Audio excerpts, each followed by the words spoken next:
Quisiera pedirle que me acompañe al libro de los Hebreos, capítulo 12, por favor.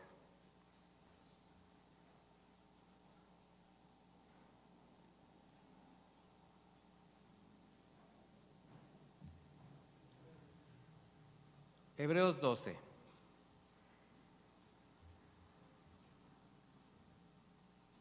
Voy a estar usando la versión Reina Valera contemporánea, por lo que ustedes me siguen en la versión que tienen, puede tener la 60, la 95 o la actualizada, pero finalmente todas tienen la misma dirección, es la misma Biblia, nada más que el idioma sí cambia un poquito para hacerlo más entendible.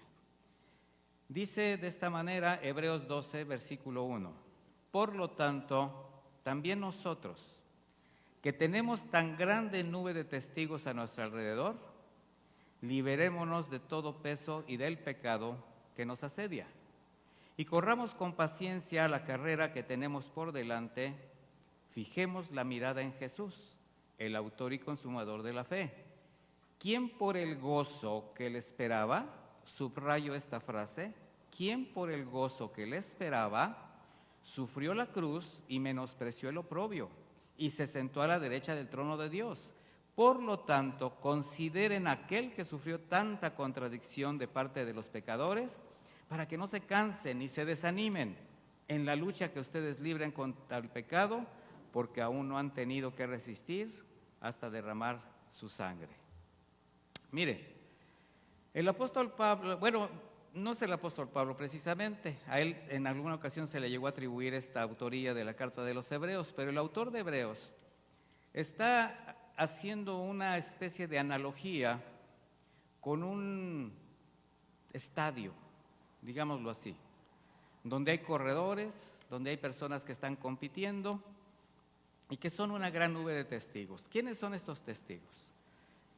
En el capítulo 11, que ustedes conocen, que es el capítulo que precede a este 12, ¿verdad? Antes del 11, del 12 al 11, donde se habla acerca del verdadero sentido de la fe, también se menciona una gran cantidad de siervos de Dios, personajes que pues fueron modelos de fe, de perseverancia, de obediencia, y pues todos ellos de alguna manera los nombra este autor como ejemplo, y ese ejemplo lo pone como esa gran nube de testigos, alguien que está ahora viendo lo que los que estamos en este momento, cómo caminamos, cómo corremos. Ahora, yo quiero hacer una aclaración, los testigos de nuestra vida van a estar en todas partes y no necesariamente quienes antecedieron, quienes fueron verdaderos siervos de Dios. También hay muchos testigos alrededor de nuestra vida, mis hermanos, que están también pendientes de cómo vivimos. Desde el momento en que decimos, yo soy cristiano, ¿qué crees? Estás bajo la lupa de todas las personas. Tú puedes decir que puedes profesar cualquier fe, tradicionales, filosóficas o incluso blasfemas, muchas. Y te van a decir, qué bueno, qué bien, qué bueno que seas darqueto, qué bueno que tomas espirulina en las mañanas, qué bueno que estás rapado, qué bueno que vas de dos en dos tocando puertas, qué bueno, qué bueno, qué bueno. Pero a la hora que tú dices soy cristiano, las cosas cambian. Y hay una cantidad de testigos que te van a estar viendo y que te van a estar señalando. Y esto también es conveniente, porque esto nos lleva a nosotros a caminar correctamente. De manera que dice, quítese todo peso de pecado, o sea, toda carga que te pueda distraer, todo pecado que pueda hacer que tu carrera no sea precisamente la mejor ante tantos testigos, los que no te ven y los que sí te ven, poniendo la mirada en Jesús. De manera que podemos apreciar que cuando el autor de Hebreos, después de mencionar estas palabras, dice, fija tu mirada en Jesús, quien, subrayé yo, por el gozo que le esperaba, sufrió la cruz y el oprobio. Y aquí es donde vamos a centrarnos en esta enseñanza. La enseñanza le ponemos por título, el gozo del Señor. ¿Quién quiere el gozo del Señor? Vamos a ver cuál es el gozo del Señor, mis hermanos. porque dice que consideremos a que Él sufrió tantas contradicciones por parte de pecadores, Él vino a sufrir lo que no tenía que haber sufrido, y ahora hay una lucha, ¿verdad?, que nosotros libramos, y como dice el mismo autor, pero no han tenido de resistir hasta derramar su sangre, o sea, no van a hacer jamás lo que hizo Jesucristo. Sin embargo, no se cansen ni se desanimen, sino que también, como Jesús, pongan sus ojos en ese gozo, el mismo gozo que Él lo hizo, llevarnos a la redención final. Y mire, como creyentes, cuando normalmente pensamos en el propósito de Jesucristo, y lo hemos hablado muchas veces, cuando se dice, ¿cuál será el propósito por el que vino Jesucristo a este mundo? Normalmente toda la atención se centra en la obra de redención y su sacrificio en la cruz. ¿Cierto o no es cierto? ¿Verdad? A ti te dicen, ¿a qué vino Jesucristo? A salvarnos. Sí, pero mire, no solamente podemos centrar todo ahí. Hay un evento que cierra la consumación de la redención para el hombre, y esta es la resurrección de Cristo precisamente. Si Cristo no hubiese resucitado, dice el apóstol Pablo, vana sería nuestra fe, incluso inútil nuestra predicación, nuestra enseñanza sería totalmente inútil. De ahí la intención siempre por parte del enemigo, lo vamos a ver que desde que llegó Jesucristo a este mundo, desde su nacimiento, a toda costa trató de evitar que Jesucristo encarnado ya en hombre llegara a la cruz a pagar por el pecado que algún día, por la desobediencia del hombre, le apartó de la gloria de Dios. ¿Por qué tuvo que pagar como hombre? Porque fue el hombre el que falló.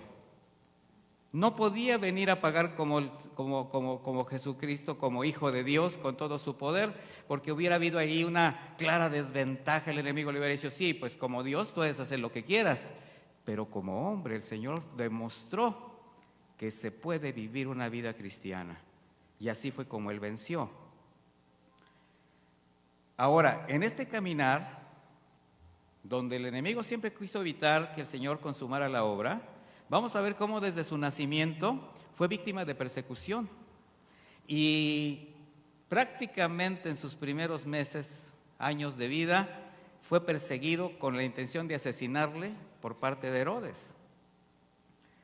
De ahí pasa un tiempo, y cuando inicia el ministerio nuestro Señor y es llevado al desierto por el Espíritu de Dios para ser fortalecido, pues Satanás pretendió seducirle con tentaciones que a cualquier ser humano le hubieran hecho caer. Como primero las necesidades naturales, como el comer, el beber, que bueno, todos sabemos que es algo natural. Después que le hizo ofertas de riquezas, de poder, que normalmente el corazón del hombre en su corrupción siempre alberga, siempre tiene ese anhelo para su propia satisfacción. ¿Quién no desea poder? ¿Quién no desea autoridad? Y eso es precisamente una de las acechanzas de Satanás, poner en el corazón de las personas el decirle, si acaso quisieras todo esto, pero solamente haz esto. Todo esto te daré si postrado me adoras. ¿Y qué cree? El enemigo es un experto para hacer ofertas jugosas, deleitosas, todo lo que cabenosas, que te llenan la carne de placer, pero para desviarte de la palabra de Dios, para desviarte de tu destino final. Y eso le quiso hacer a Jesucristo. Finalmente le hace un reto a la autosuficiencia, al orgullo, que el hombre preserva para sí.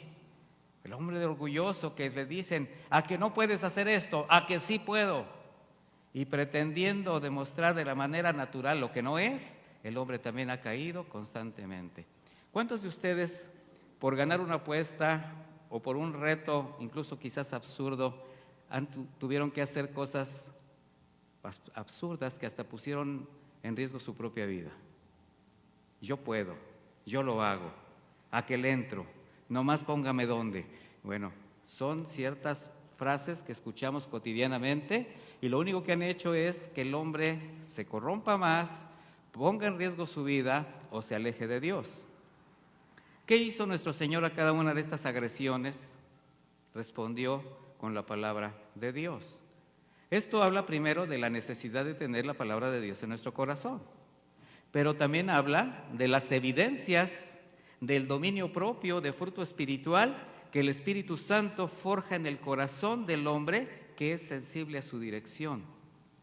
El Señor nos está demostrando que cuando somos fortalecidos por el Espíritu Santo, tenemos capacidad para decirle no a las tentaciones, no a las cosas que nos quieren seducir, no a aquello que sabemos anticipadamente no va a honrar a Dios, no a lo que no esté escrito en la palabra de Dios, porque el enemigo es un experto manipulador de la palabra de Dios. ¿Sabía usted que Satanás se sabe la Biblia mejor que usted?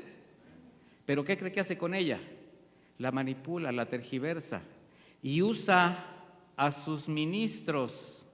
¿Sabía usted que el señor Satanás, bueno, vamos a poner señor con S minúscula, ¿sabía usted que el enemigo tiene sus propios ministros en la tierra que se disfrazan como ángel de luz, como él? ¿Y qué es lo que hacen? Manipulan la palabra. Bueno, el discernimiento, la palabra, nos permite decir no y discernir lo que las cosas de Dios no son. Después del desierto, al llegar a la primera sinagoga que se presenta y abre el libro de Isaías, cuando expresa la profecía sobre el Mesías y dice, ahora esta profecía se está cumpliendo en mí, ¿qué cree que pasó? Usted sabe, judíos enardecidos, obviamente por sus líderes, escribas y fariseos, trataron de despeñarlo. ¿Y qué pasó? Nada. Dice que caminó entre ellos y nada sucedió. ¿Por qué? Porque aún no era su tiempo. Después, ya en el caminar con sus discípulos y hablarles acerca de su próximo arresto, su tortura y su muerte, Pedro de manera violenta lo reconviene, lo sacude para que no permitiera que eso le aconteciera. Sin embargo, el Señor le contesta a quien estaba, por decirlo así, usando a Pedro para desanimar, para distraer a nuestro Señor de su propósito. Satanás, apártate de mí porque me eres tropiezo, porque no pone los ojos en las cosas de arriba, sino en las cosas del mundo. Para Pedro era muy cómodo caminar con el Maestro, era interesante, era importante, era atractivo caminar con Jesús. ¿Usted no lo cree? Jesús, un hombre que hacía milagros, que daba pan, que hacía todas las cosas, que era admirado, y pues el séquito de discípulos atrás diciendo, yo vengo con él, yo vengo con él. Cuando alguien se junta con alguien que tiene cierto poder, cierta autoridad, cierto prestigio, ¿no te gusta que te digan, él es mi amigo? De repente tú oyes una plática y dices, fíjate que fulano de tal yo lo conozco, yo también, es mi amigo, es más, somos bien cuates, aunque ni siquiera sea cierto, ¿verdad? Bueno, los discípulos disfrutaban de la presencia del Señor y no les convenía en la carne que el Señor se fuera. Pero ellos no lo sabían, estaban aprendiendo. Por eso el Señor le dice, apártate, apártate, ¿verdad? Nada puede evitar que yo llegue a la cruz a consumar esta obra de redención. Casi al final de sus días en el Getsemaní, tuvo momentos de angustia, donde un terrible temor como de muerte parecía persuadirle de no subir a la cruz. Sin embargo, ¿qué hace el Señor? Cede su voluntad al Padre. Señor, si acaso esta copa pudiera pasar de mí, pero hágase tu voluntad y no la mía. Ahí está dando también un paso el Señor hacia lo que venía. Y ya estando en la cruz, si se da cuenta, todos estos son eventos que parecían, o que eran dirigidos a que Él no terminara la obra, no la consumara. Ya en la cruz, en medio del espantoso suplicio que le provocaban los dolores por la tortura, sus detractores le gritaban, si de verdad eres el Hijo de Dios, baja de esa cruz y sálvate a sí mismo. ¿De quién cree que venían esas palabras? De un enemigo que no quería que consumara la obra. El Señor estaba a punto de consumarlo todo y el enemigo estaba desesperado. Ninguno de los que estaban ahí presentes, como muchos ahora en la actualidad, entendía que si el Cristo, el Hijo del Dios viviente, estaba en esa cruz, después de haber soportado cada tortura, cada humillación y a punto de morir clavado ahí, era para salvarlos a ellos. No lo entendían. Sin embargo, el Señor llegó hasta el final, porque había algo especial, mis hermanos, que siempre estuvo en su corazón, que le sostenía y le producía un inmenso gozo. Y ese era el anhelo de regresar a su reino, a la presencia de su Padre. Esto fue lo que le impulsó a consumar la obra, a vivir santamente, pese a lo que representara para él. Y así es como vemos en esta carta a los hebreos, después de mencionar a esta gran cantidad de siervos que con su testimonio, su obediencia y su propia vida se sostuvieron en una fe inquebrantable al Señor, también había algo en lo que ellos permanecían, y era en la promesa hecha a Abraham desde el momento de su llamado. Y mire, el mismo Abraham, sin haber visto esta promesa, también tuvo que esperarla, pero para esto permanecer firmes en ella. Y vamos a ver esta promesa. Génesis 12, versículo 2, por favor.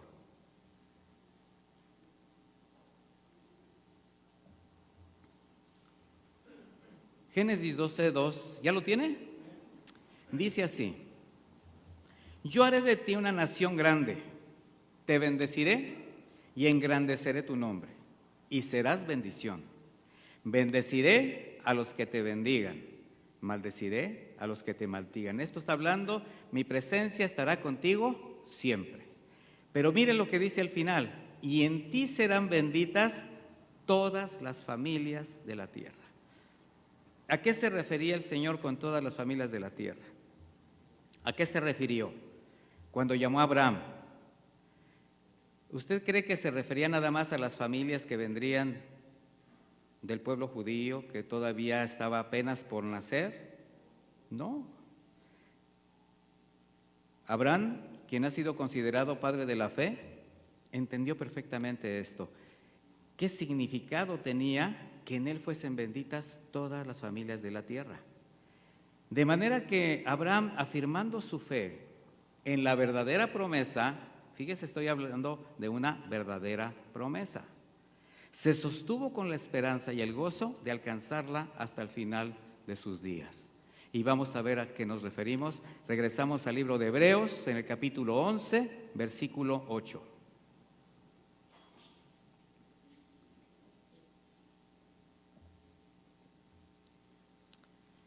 Hebreos 11:8 dice así: por la fe Abraham obedeció cuando fue llamado y salió sin saber a dónde iba, y se dirigió al lugar que iba a recibir como herencia. Hasta ahí estamos viendo que había una promesa de un lugar a donde él tendría que llegar. Dice, por la fe habitó en la tierra prometida. ¿En dónde? En la tierra prometida. O sea, ya había llegado. ¿Se da cuenta? Esa misma tierra de Canaán, que después sería para los judíos, 450 años después o mucho tiempo después, ahora estaba pisándola el padre Abraham. Dice, pero la habitó como un extraño en tierra extraña y vivió en tiendas con Isaac y Jacob, quienes serán coherederos de la misma promesa, porque esperaba llegar a la ciudad que tiene fundamentos, cuyo arquitecto y constructor es Dios. Entonces, la tierra prometida no era la promesa. ¿Ya se dio cuenta? Y todos estábamos a veces con la idea como que, no, es que la promesa era la tierra prometida. Sí, había una heredad prometida, pero Abraham comprendió que la promesa no era precisamente la tierra. Por eso no la hizo suya. Por eso habitó en ella como un extraño en tierra ajena, porque esperaba llegar al lugar eterno preparado por Dios para quien cree. El arquitecto y constructor es Dios. ¿Y a qué lugar se refiere? Diga usted, al cielo.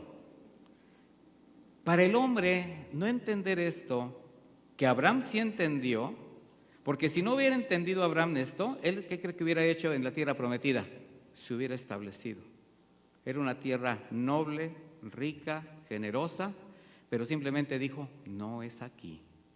Aquí no es donde yo voy a echar raíces. Y por eso esperó, como mirando al invisible. Y no entenderlo al hombre le ha causado serios conflictos. De hecho, fue la tragedia del pueblo judío, quienes después de haber sido rescatados de Egipto, su mirada y su corazón estaban puestos precisamente en esa tierra donde fluía la leche y la miel, lo que le daba satisfacción a su carne, lo que para ellos era la solución a todos sus problemas. Y no lo fue. Posteriormente su esperanza estuvo puesta en la llegada de un hombre, un caudillo que les libertara de la opresión, esa opresión que constantemente sufrían por parte de diversos pueblos, pero a causa de su pecado, el pecado de idolatría, la desobediencia que les apartaba del Señor y el Señor mandaba juicios. Sin embargo, ellos jamás se dieron cuenta que desde su salida de Egipto, Dios iba con ellos, que los sacó con poder, con milagros, que los guardó en su travesía. Imagínense ver las plagas azotando las tierras de Egipto y ellos sin pasarles nada. Imagínenlos pasando el mar, abriéndose y después cerrándose, consumiendo a todo el ejército de los egipcios. Sostenidos en su caminar por el desierto, con una nube que les daba sombra, con una columna de fuego que les daba calor, su calzado no se deterioraba, tampoco su ropa, pan del cielo, codornices, agua de la roca. Sin embargo, su corazón siempre dependió de lo tangible. No se daban cuenta que la verdadera promesa era Dios con ellos. ¿Sabe usted lo que significa Emmanuel? Dios con nosotros. Y a eso vino Jesús. Porque esa actitud no ha cambiado. Y por eso es común ver a quien se acerca por medio de la fe a Jesucristo cuando está mal encaminado, cuando está mal adoctrinado, mal enseñado, lo primero que busca es la solución a sus necesidades esenciales. Porque le dicen, si tú te acercas a Dios, nada te va a faltar, nada vas a padecer. Y después de que quiere ver suplidas sus necesidades esenciales, ahora quiere que todos sus problemas se acaben. Pretender vivir en un mundo sin aflicciones, su mundo perfecto. Cuando lo que vino a hacer Jesucristo a favor del hombre fue restablecer su comunión con el Padre, reconciliarlo con Él para alcanzar la verdadera promesa por medio de su redención, la vida eterna y un lugar en el cielo para estar siempre con Él. Y eso, mis hermanos, es pasar al gozo del Señor. ¿Lo cree? Quitar la mirada de las cosas de abajo para ponerlas en las cosas de arriba. Y ahí a este conjunto de personajes, hombres y mujeres, modelos de fe, incluso algunos los han mencionado como la galería de la fe. Al final de ese capítulo 11, no vaya ahí, nada más lo voy a comentar. Es que el autor hace una importante reflexión, que no obstante con tantas experiencias, con tantos méritos dignos de ser considerados, todos estos personajes, modelos de fe, de obediencia y de perseverancia, no alcanzaron la promesa, sino que debieron esperar a que Jesucristo, después de consumar la obra de redención en la cruz, con su resurrección y su glorificación, abriera el camino al cielo y a la vida eterna, porque ninguno de ellos podía haber estado ahí, porque el único que pudo abrir la gloria, ¿quién fue? Jesús.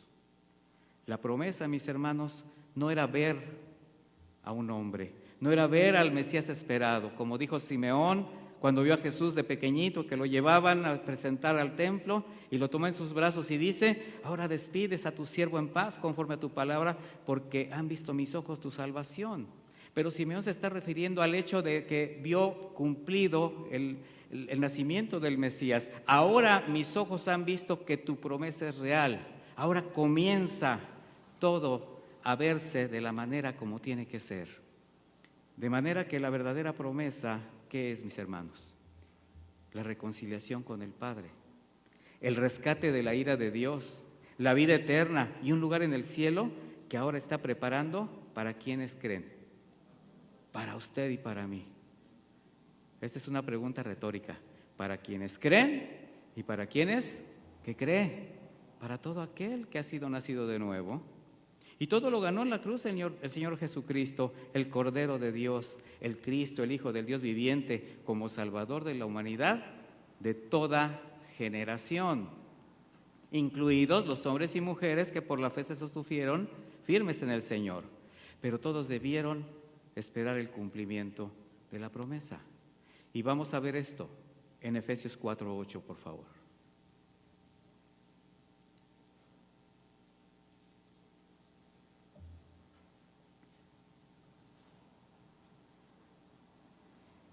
¿Ya tiene Efesios 4, versículo 8? Dice, por lo cual, dice, subiendo a lo alto, llevó cautiva la cautividad y dio dones a los hombres. Aquí está hablando que abre la gloria y lleva algo con él a los cielos. ¿A quién le dio los dones? A los hombres. ¿A quiénes? A la iglesia naciente. Dice, y eso de que subió, ¿qué es? Sino que también había descendido primero a las partes más bajas de la tierra. El que descendió es el mismo que también subió por encima de todos los cielos para llenarlo todo. Y vamos a ver dos interpretaciones a este pasaje. Una, habla que cuando el Señor bajó a las partes más bajas, se está haciendo referencia al seno de Abraham, donde estaban ahí como cautivos, resguardando hombres y mujeres de fe, aquellos que se quedaron como mirando al invisible, esperando el día del cumplimiento de la promesa de Cristo, y les dice, vámonos. ¡Qué evento! Yo no hubiera, y además de poder pensarlo, me pone la piel chinita. Imagínense ver a David, a Gedeón, a todos allí. Señor, ¿qué haces aquí? ¿Qué perdimos? No, ganamos, vámonos. ¿Qué evento? Pero también en esta escritura, el apóstol Pablo está presentando un cuadro del Señor Jesucristo regresando a su reino después de su batalla en la tierra, con la recompensa de su triunfo en la cruz, representado con su resurrección, donde todos sus enemigos fueron puestos como estrado de sus pies. Y haciendo una interpretación del Salmo 68, muestra cómo el Señor Jesús, al vencer a sus enemigos, los despoja y recibe el derecho para rescatar y dar vida a quienes estaban cautivos por el pecado. Asimismo, para repartir dones espirituales y equipar a la iglesia que estaban haciendo. Salmo 68, 18, vamos a él para que vean cómo fue escrito por el rey David. Salmo 68, 18. De esta escritura, el apóstol Pablo tomó para lo que leímos en Efesios. Dice así, asciendes a lo alto llevando contigo a los cautivos y el tributo que recibiste de gente rebelde, o sea, a los que venciste los despojaste. Dice, y entre ellos, Señor y Dios, pondrás tu habitación, o sea, por encima de ellos. Bendito sea el Señor, el Dios de nuestra salvación, que todos los días nos colma de beneficios. El Señor, nuestro Dios, es un Dios que salva. El Señor tiene poder para librarnos de la muerte. El apóstol Pedro lo llevó, también lo expresó en su primer predicación del Evangelio aquel día de Pentecostés de esta manera, en Hechos 2:32. Él dijo así, pues a este Jesús Dios lo resucitó, y de eso todos nosotros somos testigos. Y como Él fue exaltado por la diestra de Dios, recibió del Padre la promesa del Espíritu Santo, y ha derramado esto que ahora ustedes están viendo y oyendo. David mismo no subió a los cielos, pero sí dice, dijo el Señor a mi Señor, siéntate a mi diestra, hasta que yo ponga a tus enemigos por estrado de tus pies. De manera que esta cautividad del Salmo 68, 18, son los enemigos hechos cautivos por el rey David, después de una gran batalla, pero ahora tipifican a los enemigos de Jesús, a quien como Mesías se le mencionaba como hijo de David. De tal manera que estos enemigos de Dios y de nuestras almas, estamos hablando de Satanás, la muerte y el pecado, al ser vencidos, al mismo tiempo fueron exhibidos como una evidencia de su derrota y su destrucción. Y lo acabamos de cantar, mis hermanos. Vaya conmigo a Colosenses 12:13. Sigo leyendo la versión Reina Valera contemporánea, Colosenses 12:13.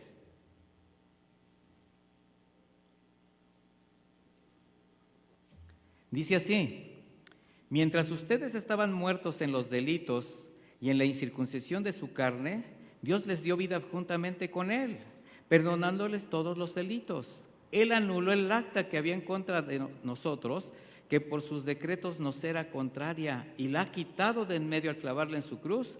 También despojó a los principados y las autoridades y los exhibió como espectáculo público, habiendo triunfado sobre ellos en la cruz.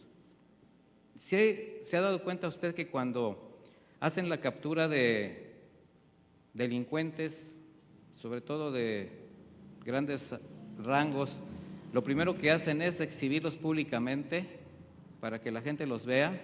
Ya los agarramos por los delitos que cometieron, los agarramos infraganti con la masa en las manos, con las manos en la masa. ¿Qué hacen?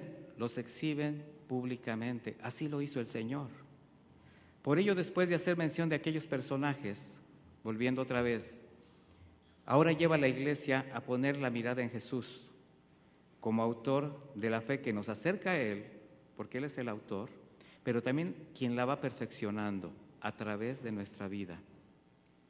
Fijemos la mirada en Jesús, autor y consumador de la fe, quien por el gozo, vuelvo a hacer énfasis en esto, que le esperaba, sufrió la cruz y menospreció el oprobio y se sentó a la derecha del trono de Dios. Jesucristo con humildad, con obediencia, con perseverancia y con mucho amor, mediante su muerte en la cruz, justificó la justicia del Padre y con su resurrección hace evidente la derrota a sus enemigos. Y quienes, habiendo sido esclavos de pecado, prisioneros de Satanás y arrepentidos de su pecado, creyeron en el sacrificio en su cruz y su obra de redención, les ha rescatado y devuelve al Padre, llevándolos con Él en su regreso triunfal. ¿Cómo ve? ¿Va usted en esa carga? ¿Va usted en esa cautividad? Claro que sí, mis hermanos. Así, al consumarlo todo, alcanzó Él aquello que jamás apartó de su corazón: regresar al Padre, regresar a su reino, porque ese fue el verdadero gozo del Señor. Por eso jamás hizo nada por permanecer en esta tierra. El Señor dijo: las zorras tienen guaridas, las avecillas tienen nidos, pero el Hijo del Hombre no tiene ni dónde recostar la cabeza. No hagan tesoros en la tierra, sino en los cielos. Aquí el orín corrompe, aquí se roba, aquí hay corrupción.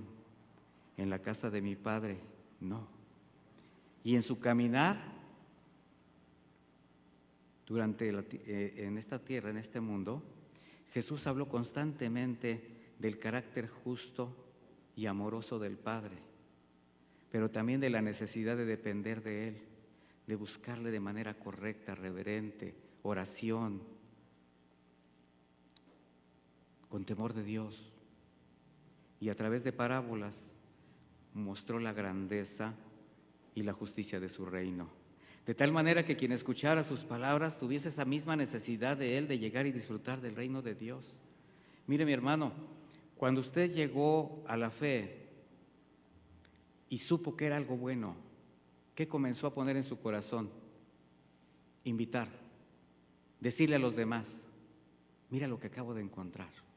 Eso cuando usted va a un restaurante que encuentra bueno, bonito, barato, limpio, y más ahora, y llega por casualidad solo ahí y come de excelente manera, le atienden de manera espléndida. ¿Qué es lo primero que piensa? Aquí voy a traer a mi familia, aquí voy a traer a las personas que yo estimo. Bueno, el Señor vino a mostrar el reino para que se nos antojara a mis hermanos, por decirlo de alguna manera, de tal manera que quien escuchara sus palabras dijera: yo quiero estar ahí. ¿Usted quiere estar ahí? Y enseñaba diciendo: el reino de los cielos es semejante a un tesoro escondido, decía él. Estaba en un campo y cuando alguien lo encuentra, lo esconde de nuevo Y luego muy feliz, lleno de gozo, va a vender todo lo que tiene para comprar ese campo. ¿Sabe usted lo que encontró, mi hermano, cuando encontró el Evangelio? Un tesoro, un gran tesoro, que necesitó usted hacerlo, ¿qué? Propio. ¿Para qué? Para compartirlo. También lo comparó a un sembradío donde el dueño sembró trigo, pero su enemigo sembró cizaña. Sin embargo, el Señor, para no perder su trigo, ¿qué dijo? Voy a esperar a que dé fruto esto que está aquí. Solo así iba a reconocer el trigo de la cizaña. ¿Y qué iba a hacer con el trigo? Ponerlo en sus graneros, en el reino de Dios. Y a quienes hicieron lo malo, los echaría en el horno de fuego y ahí habría llanto y rechinar de dientes. Mire, mi hermano, hay mucha usurpación dentro de las iglesias. Hay mucha usurpación en el mundo a través de doctrinas de demonios, doctrinas desviadas, manipulación de la palabra, filosofías huecas, sutilezas, como dice la misma palabra, que van a hacer que muchos algún día lloren y rechinen los dientes. También lo comparó a una semilla de mostaza. Dice, siendo la más pequeña semilla, puede llegar a ser un árbol frondoso que da cobijo, que da vida. Les dice a sus discípulos, ¿qué creen? En esta pequeña semilla que fue tan grande, ahora los pajarillos anidan y tienen vida. ¿Se imagina usted a los discípulos diciendo, híjole, ese es el reino de Dios? Ahí todo fructifica, todo es bueno, todo es abundante, todo es sano. ¿Pero dónde, mi hermano? En el reino de Dios. También lo comparó a un mercader experto en perlas que al encontrar la más preciosa vende todo y la compra. Mi hermano, usted encontró una gran perla y el Señor la compró para usted, para que usted también pueda dar vida, como aquel árbol de mostaza que surgió de una semilla de mostaza. Y en su justicia también el Señor compara el reino con un amo que reparte recursos a 3 de sus siervos. Era un hombre muy rico, pero también muy sabio. Y dice, voy a salir de viaje y conozco la capacidad de mis siervos. Entonces a uno le voy a dar 5 talentos, a otro le voy a dar 2 talentos y al otro le voy a dar 1 talento. Esto representa un promedio, un talento de 1,000 monedas de oro. Así que imagínense, uno tenía 5,000 monedas de oro, otro tenía 3,000 monedas de oro, yo creo que no las podía ni cargar. ¿Para qué se las da? Para que las administren bien, para que le den buenos resultados. El Señor nos ha confiado un tesoro para que demos buenos resultados, para que lo administremos bien. Y a quienes les dio 5 y 2 talentos y llegaron gozosos, duplicando los recursos que les confió, complacido por su trabajo y la actitud de estos siervos, les dijo, bien, buen siervo y fiel. Sobre poco has sido fiel, sobre mucho te pondré. Entra en el gozo de tu Señor. Yo me pongo a pensar, le das 5,000 talentos de oro, los administra bien y los entrega, y le dice, sobre poco has sido fiel. ¿Sabes que esos 5,000 talentos, esos 5,000 monedas de oro que pueden hacer felices a muchos aquí en la tierra, es muy poco? Porque te voy a poner sobre algo mejor. ¿A qué se refería? Al reino, mis hermanos. ¿Cuántos han dicho de manera blasfema, yo para qué quiero el oro en el cielo? Yo lo quiero aquí y ahora. Pues ya tendrá su paga, porque en eso se afana. Pero al que le dio un solo talento y por miedo, temeroso, desobediente, lo enterró. Prefirió enterrarlo, no comprometerse y devolverlo como le fue entregado. Bueno, hasta lleno de tierra. Le expresa, siervo malo y negligente. Qué palabras, mi Señor. Jamás quisiéramos escucharlas. ¿O usted si quisiera escucharlas para usted? Siervo malo y negligente. Quítenle el talento y denlo al que tiene 10, porque el que tiene se le dará y tendrá, ¿qué? Más. Pero al que no tiene, aún lo poco que tiene se le quitará. Y en cuanto al siervo inútil, ay, esto hace que uno se estremezca. échenlo en las tinieblas de afuera, habrá llanto y rechinar de dientes en ese lugar. Por eso el Señor, mis hermanos, cuando estuvo aquí en la tierra, al ser tentado por todas las necesidades, agredido físicamente, conocer nuestra condición humana, en su misericordia nos proveyó a los redimidos, evidentemente, de la guía de su Espíritu Santo, de la palabra para caminar en ella y de recursos espirituales para poder llevar una vida digna, en santidad, de servicio y de amor a nuestros semejantes, porque nos ha confiado algo que tenemos que dar cuentas. Y cada uno tenemos talentos dados por Dios de los que daremos cuentas. Y no se vaya usted a lo material. ¿Tiene familia? ¿Tiene hijos? ¿Tiene esposa? ¿Tiene esposo? Ahí usted tiene que administrar bien. Ese es el talento que el Señor le ha dado.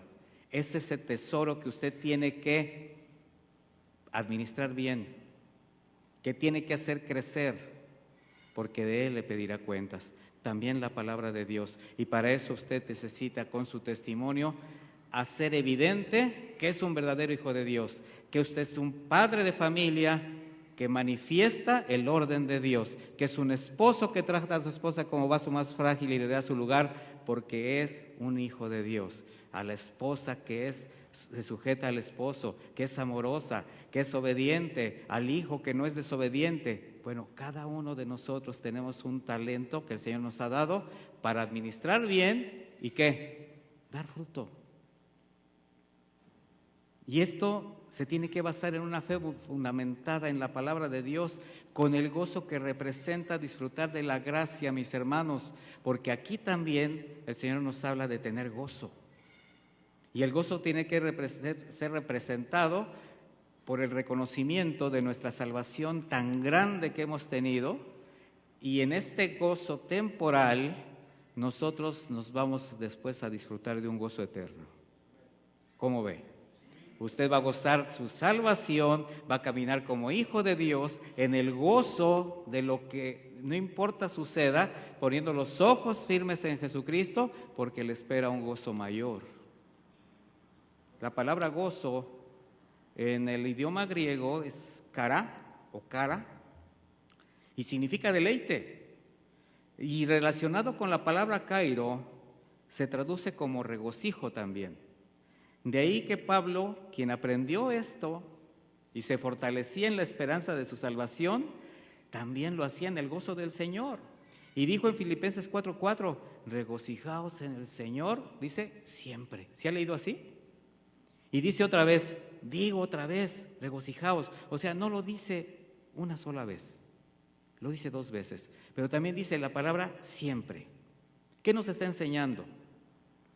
Que para el creyente, el verdadero, el que cree, el gozo del Señor es aprender que la paz, o sea, la paz que Él tiene, su estado de ánimo, su estabilidad sentimental, emocional, no deben de estar sujetos a las circunstancias, sino al hecho de que Jesús está siempre con nosotros y jamás será apartado de Él.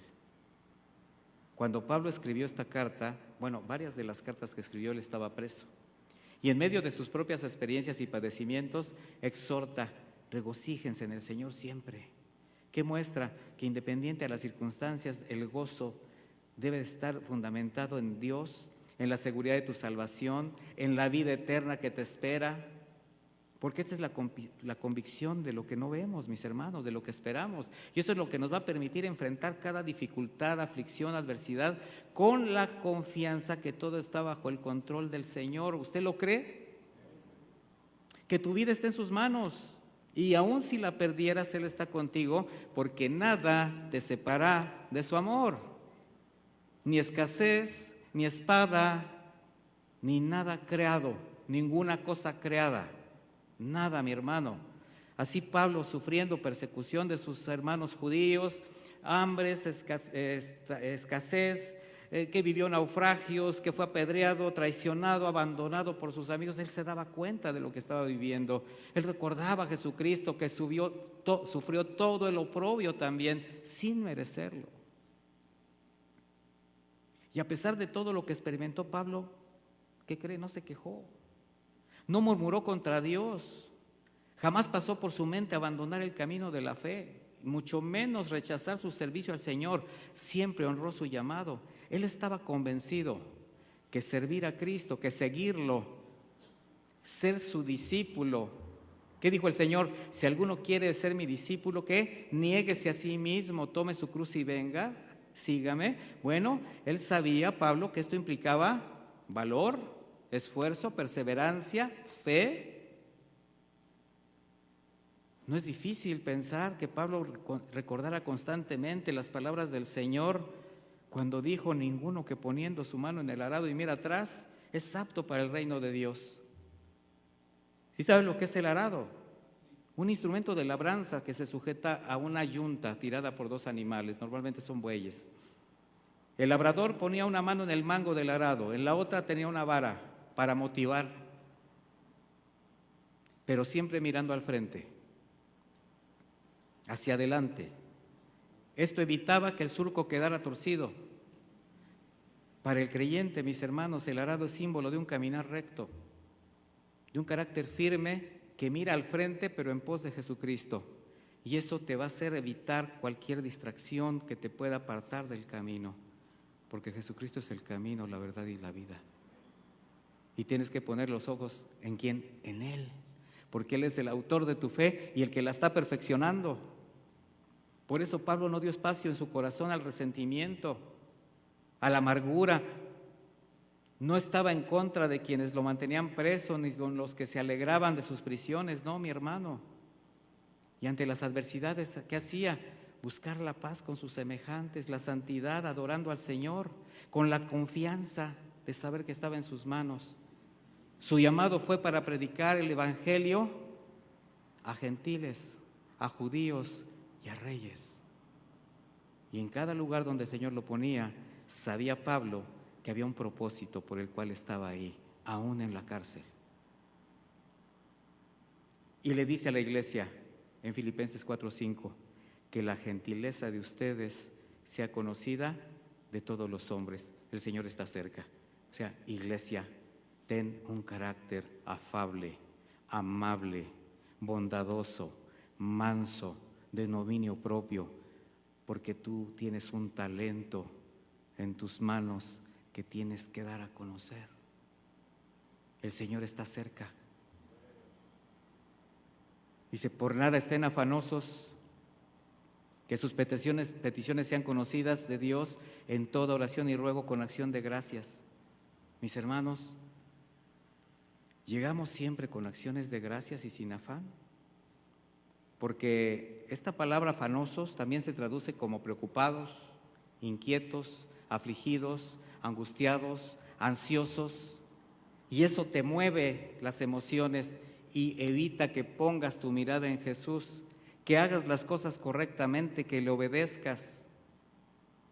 Tienes más temor del que quita la vida y las cosas materiales del que te puede llevar al infierno por desobediencia. Y anima a los creyentes a acercarse al Señor poniendo en sus manos cada dificultad, dando gracias por todo, porque tener el gozo del Señor significa deleitarse en Él. Poner los ojos en Jesús es fortalecerse en este camino hacia la meta, en aras de obtener un galardón. ¿Sabías tú que hay un galardón al final de todo esto, mi hermano? El rey David, un verdadero adorador, un hombre conforme al corazón del Señor, expresó en el Salmo 37:4: deleítate a sí mismo en Jehová, en el Señor, y Él te concederá las peticiones de tu corazón. Y vaya que textos como este llaman poderosamente la atención a quienes solamente tienen los ojos puestos en las cosas materiales, las de abajo. Y te dicen: no, pues si yo me deleito con el Señor, si vieras cómo levanto las manos, si vieras cómo grito y cómo canto, entonces me tiene que conceder todo lo que yo quiera. No te equivoques. La traducción del contexto para deleitarse en el Señor significa confía en Dios y en su justicia. Se traduce como ser maleable a su voluntad, es decir, haz lo que corresponde bajo las condiciones que Él te permite. Eso es deleitarse. El Salmo dice, Salmo 48, el hacer tu voluntad, Dios mío, me ha agradado y tu ley está en medio de mi corazón.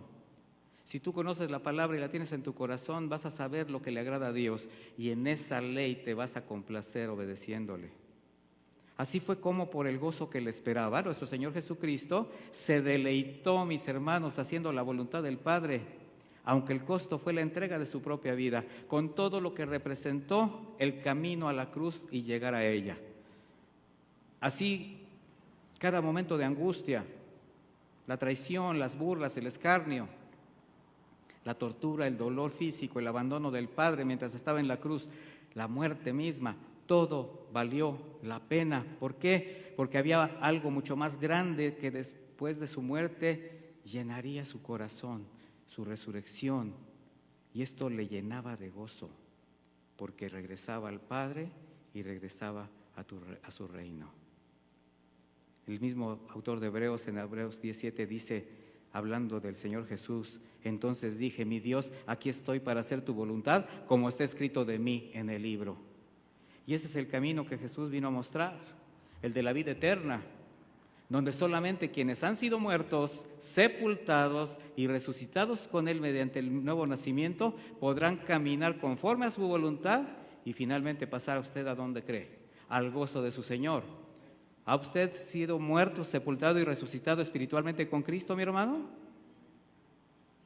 Tiene que dar evidencias de eso. Romanos 6:5 dice, porque así como hemos sido identificados con Él en la semejanza de su muerte, también lo seremos en la semejanza de su resurrección. Y sabemos que nuestro hombre viejo fue crucificado juntamente con Él, para que el cuerpo del pecado sea destruido, a fin de que ya no seamos, ¿qué? Esclavos de pecado. Un rescate total, mi hermano. Y precisamente la resurrección de Cristo es lo que le da firmeza y solidez a la fe cristiana, porque concluye la redención del hombre. Opera en los nacidos de nuevo, en los redimidos por su sangre, en los perdonados por Dios. Y ahí usted se tiene que identificar, porque la resurrección de Jesús se manifestó mediante su retorno corporal, pero nuestra resurrección se va a manifestar de manera espiritual. Mire lo que dice Primera de Tesalonicenses 4:13.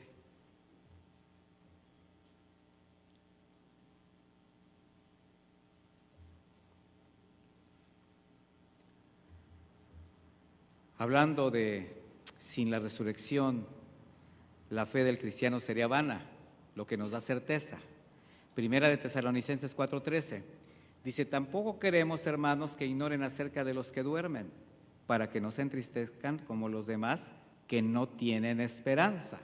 Por eso cuando usted ve que un hombre de Dios, una mujer de Dios, parte con el Señor, hay alegría. Sí, hay tristeza porque se va a extrañar la presencia, va a haber una ausencia, va a haber un pequeño huequito ahí entre nosotros cuando alguien parte con el Señor. Pero hay alegría porque sabemos dónde está y que algún día le alcanzaremos. Por eso dice, para que no se entristezcan como los demás que no tienen esperanza. Dice, porque si creemos que Jesús murió y resucitó, de la misma manera Dios traerá por medio de Jesús y con Él a los que han dormido. Y les decimos esto por palabra del Señor. Nosotros que vivimos, que habremos quedado hasta la venida del Señor, de ninguna manera precederemos a los que ya durmieron, porque el Señor mismo descenderá del cielo con aclamación, con voz de arcángel y con trompeta de Dios. Y los que durmieron en Cristo resucitarán primero. Y nosotros, los que vivimos y habremos quedado, seremos arrebatados juntamente con ellos en las nubes para el encuentro con el Señor en el aire. Así estaremos siempre con el Señor. Por tanto, aliéntense los unos a los otros con estas palabras. A mí me llama mucho la atención cómo Pablo desde este tiempo decía, los que habremos quedado seremos arrebatados. Él estaba esperando el arrebatamiento, él estaba esperando encontrarse con el Señor en las nubes. Y mi hermano, es algo que tenemos que esperar cada uno de nosotros. Aunque el tiempo del Señor, solamente Él. Pero por eso dice, aliéntense con estas palabras. ¿En cuáles palabras nos tenemos que alentar? En el regreso del Señor por su iglesia, mis hermanos, donde todo habrá concluido para el que se vaya con el Señor. Por eso la necesidad de no poner los ojos en la tierra y poner los ojos en las cosas de arriba, donde está el verdadero gozo de Dios. Y solamente quienes formen su rebaño, parte de su rebaño, los que escucharon su voz, los que le siguieron, los que le obedecieron, compartirán su gloria entrando al gozo del Señor. Apocalipsis 20:11.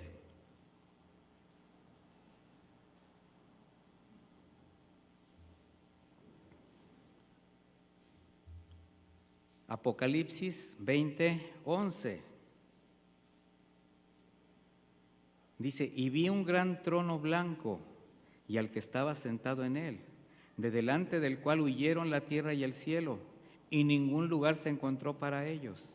Y vi a los muertos, grandes y pequeños, de pie ante Dios. Está hablando de todos los hombres de la tierra, porque todos seremos juzgados. Y los libros fueron abiertos. Y otro libro fue abierto, el cual es el libro de la vida. Y fueron juzgados los muertos por las cosas que estaban escritas en los libros, según sus obras. Y el mar entregó los muertos que había en él. Y la muerte y el Hades entregaron los muertos que había en ellos. Y fueron juzgados cada uno según sus obras. Y la muerte y el Hades fueron lanzados al lago de fuego. Esta es la segunda muerte. Y el que no se halló inscrito en el libro de la vida fue lanzado al lago de fuego. Qué terrible destino para el que rechaza a Jesucristo como Señor y Salvador de su vida. Como iglesia de Cristo, mis hermanos, la misma palabra dice que los fieles seremos juzgados antes, primero. Y yo pienso que de la iglesia los primeros que vamos a ser juzgados somos los ministros, a los que se nos concedió el privilegio de servir a la iglesia. Pero no se preocupe, después van enseguidita ustedes. O sea, nadie se escapa. Pero luego serán juzgados los que van a ser 2 veces muertos, que tuvieron la muerte física, pero apartados del Señor, y que cuando su nombre no esté escrito en el libro de la vida, tendrán que bajar al lago de fuego. Esa es la segunda muerte. Los que rechazaron el Evangelio y en otras doctrinas extrañas de demonios, filosofías huecas, pero también, lamentable y tristemente, aquellos que llenaron lugares que se denominaban cristianos, pero que no nacieron de nuevo, porque confiaron en doctrinas de hombres que amaban más al mundo, los placeres, antes que a Jesús. Por eso, mi hermano, la necesidad de que la predicación del Evangelio sea totalmente sana, completa, sin dobles intenciones. Y concluyo con una pregunta. ¿Ustedes creen que Jesucristo resucitó? ¿Están convencidos que tienen un lugar eterno con Él? Si es así, como todos lo han expresado aquí, y yo espero y creo que muchos lo estarán haciendo en su casa o cuando vean esta transmisión, las evidencias tienen que darse. La vida debió haber cambiado. Frutos que proceden del arrepentimiento que le llevaron a reconocer su pecado, a recibir el perdón de Dios. Y como prueba del nuevo nacimiento, su vida está siendo transformada por el Espíritu Santo. De manera que ahora, ¿usted qué cree? Es una ofrenda santa que honra al Señor con su vida. Porque ha aprendido a negarse, ya no ve por sus propios intereses, ni siquiera en el servicio, mucho menos ahí. Porque ha cedido su voluntad al Señor. Ahora usted ama a su prójimo y ve a sus semejantes con amor, con necesidades. No paga mal por mal y ha aprendido a perdonar y a pedir perdón. es honesto, habla verdad. No hay maldición en su boca.